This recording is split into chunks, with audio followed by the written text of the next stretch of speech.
This is 2 Minutes Together, a ministry of Central Lutheran Church, Eugene, Oregon. I'm Pastor Ben.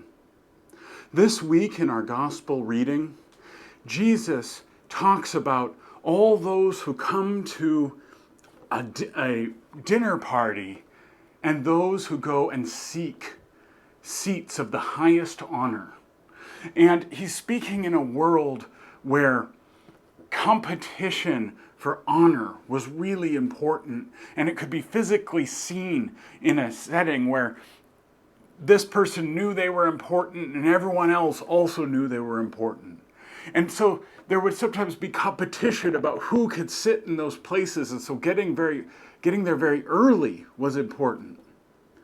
And Jesus, of course, challenges them, instead of going for the position of most honor, sit down in the position of least.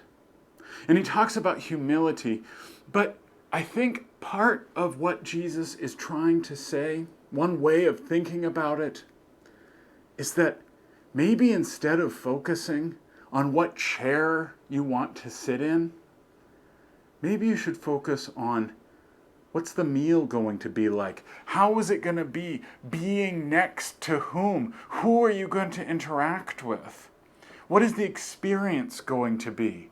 And your seats aren't going to help you one way or another there.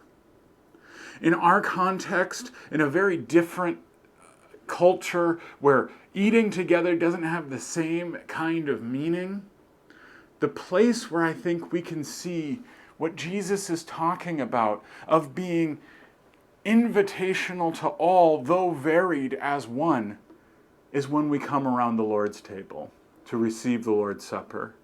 And when we come into that space, we are all united, but not united in the vague sense that we can all have one idea. We're united into one person, namely Jesus Christ.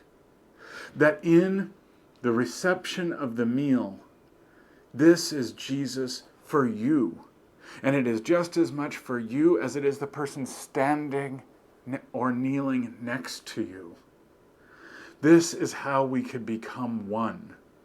This whole division between less or more honor starts to become less and less important, so as to become irrelevant, because we become one together in the presence of Christ, through Christ, in Christ. This is 2 Minutes Together. I'm Pastor Ben.